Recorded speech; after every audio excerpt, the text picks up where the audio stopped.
Hey everyone, Mango7 here. How we doing today? Welcome to another Dragalia Lost video. I'm trying to tackle questions I get every day. You know, the ones that just get continually asked, and the one that's been recently asked is, how do I prepare for this Halloween event? What do I do?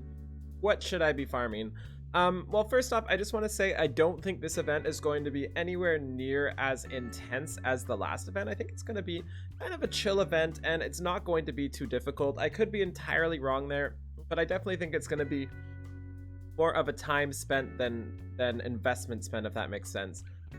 So long story short, if you don't want to watch this whole video on who I think you might want to build, some ideas, I do say anybody in this game has been fantastic for me. I've never been sad having anybody at all in my group. I've never thought a Julieta was better than any 3-star. I've never thought anything like that in this game so far. Every character seems to be amazing. So going ahead into your account in this game, I really just recommend you pick who you like, because that's who you're going to have the most fun with, and it honestly isn't going to matter, I don't think. So just keep that in mind as we go ahead.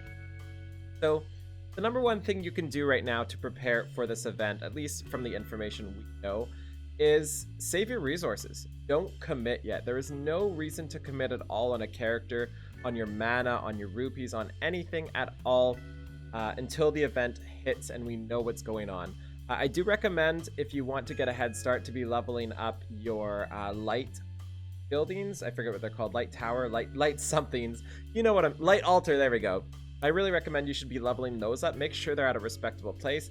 I also think it's a good idea to get your dojos up as well. Like, if you know you're pulling for Halloween Elisan, or you know you're going to be using Edward, or you know you're going to be using Althemia, just level up those respective dojos. Those are the only things you should really be doing right now.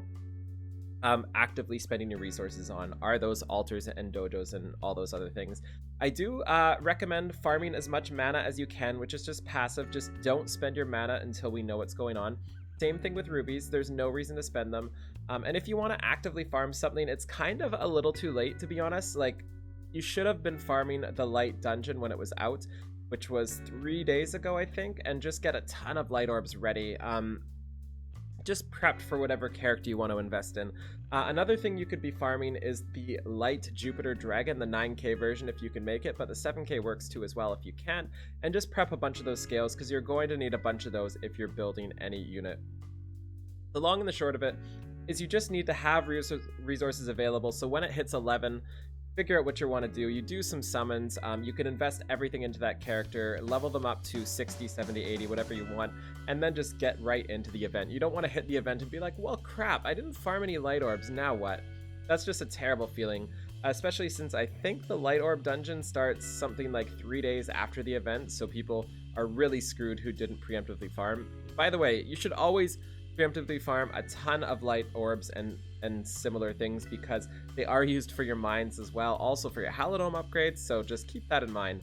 What else do we want to talk about here? It also looks like it's not going to be a raid, it's going to be a party, so we're only going to need one of each character. This is kind of sad for me, because I like building full teams. One of the people I wanted to make, which we'll look at in a bit, I don't know if I'm going to do anymore, just because I'm pulling for Halloween Elisan and I want to use her. So anyways, I looked at the light character list. I just used Game Press here. I checked out their character list and pulled out a few I think people might want to use. Again, it really doesn't matter. Any of those light characters are going to work, but these are a few I pulled out that I might be interested in, especially on my free-to-play alt. One of these is there for that too. So the first one I see is Amane, and she is an ultra cutie. She is a fantastic light attacker. She's also the child of miracles. She looks like a healer, and I just love those types of units. She actually has pretty good strength too. 7th rank in strength, which is pretty solid.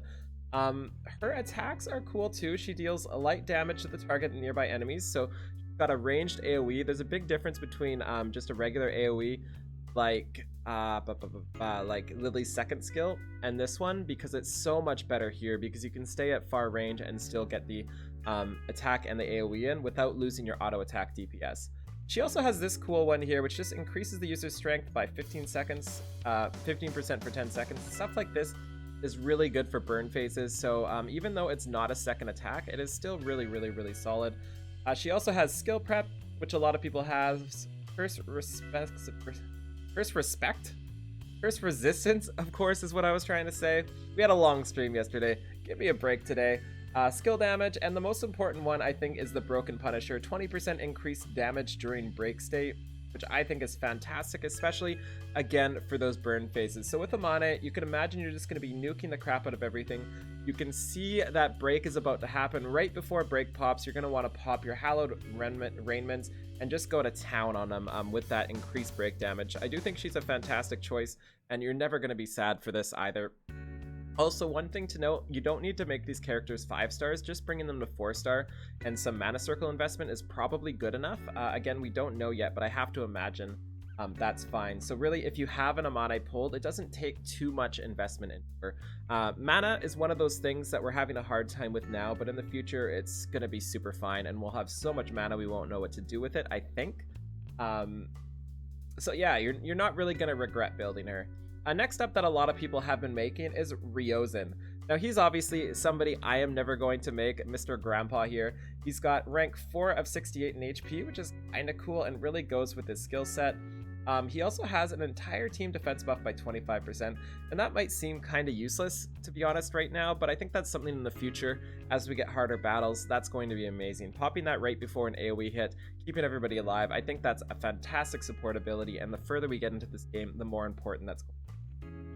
He then gets a typical damage in a line ahead, but the cool things he has here are in his abilities. He has HP double buff, which gives him huge regen. He also has Overdrive Punisher as well, which kind of works the same as Amane, just for overdrive state. And then he's got the HP buff. So he's just an all-around big old grandpa who's going to try to help your team out a little bit, and hopefully they can stay alive. I do like him a lot. I actually didn't know he was a lance for some reason. I thought he was an axe, but apparently he's a lance. And next up is everybody's favorite free-to-play unit, or least favorite, Luca. I'm probably going to be using this one on my alt because I have no other options. I've been building mine. He's been pretty well, but honestly, I don't like the feel of bows right now. He's got a double line AoE, so both abilities are exactly the same, but in fixed paralysis, which is also kind of cool. He's also got the 13% strength increase at full HP, which I personally don't like this style of thing because I get hit all the time. Maybe it's because I'm bad.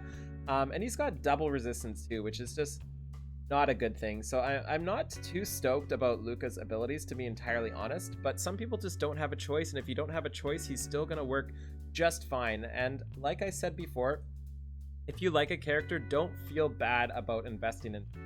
I would never pick a person out, or I would never be sad having a Luca join my group instead of a Julieta. I'd actually probably be happier because I love to see people I don't always see. So that's something to keep in mind here. And next up is the person I really want to build. That is the alluring sniper Melora, and she doesn't have the best stats here. Rank 56 in attack, rank 39 in HP, but she's cute and she's seductive, and I love her. I want to invest in her, but with only one active unit, I really think I'm just going to do Elisan instead, assuming I get her, of course. He has also 2 enemies in a line, or 2 damage in a line abilities here, but the important part is she also reduces their defense by 5%, and that is a lot. Like, that doesn't seem like a lot, but that really adds up. So that's why I really like her. I also like the name Provocative Shot. And then she has the 20% bonus in break state, and I think that is amazing as well. For stuff like the 1-minute runs, this is exactly the type of ability you want to see on it. But the rest of her abilities are not so great either. I feel like 3 stars kind of get the shaft a little bit compared to their counterparts, and I wish they did make the difference a little less, but it is what it is. Yeah, so those are the 4 I am obviously considering right now, and obviously 2. There is Halloween Alisan, Halloween Althemia, and Edward isn't even on the list. Poor Edward. Let's go find the Edward. He's got to be down there somewhere. Where is he? Where is he? Where is he? Okay, I'll just search for him. Poor guy is not even on the top 10 list there. There's Halloween Edward. All of these are fantastic. I've taken a look at them in other videos. Obviously, how many times have I said obviously in the last 2 minutes? I do think Halloween Alisan is probably going to be the best for this event, or close to it. I feel like it's going to be something where we need a healer as well. If you notice, I did not talk about Hildegard or Julieta very much, because I think if you have those, you're going to be using them anyway, unless you really like somebody else. So keep that in mind too. I do think we're going to need healers for this. Like, there's no way they design these 3 units with where is it with a bunch of health regen, health restoration. Althemi is a healer, and then Edward has damage back by 5% here. I don't think there's any way they make these 3 units and have the event not want a healer of some sort, either a healer or some DPS with sustain, and I'm sure Phoenix is just going to do the job too, so it is what it is. Anyways, I'm not sure what else to say. I hope I answered all your questions. This is just another little talk in circles video that hopefully you guys can pick my brain about how I approach events, how I consider who to build, and please just have fun with this game. Don't go into this like most other gacha games and only build the S tier stuff, because I don't think there's a big enough difference. Anyways, feel free to like, comment, subscribe. As always, have a wonderful day, and I'll see you all later as I hiccup. I know.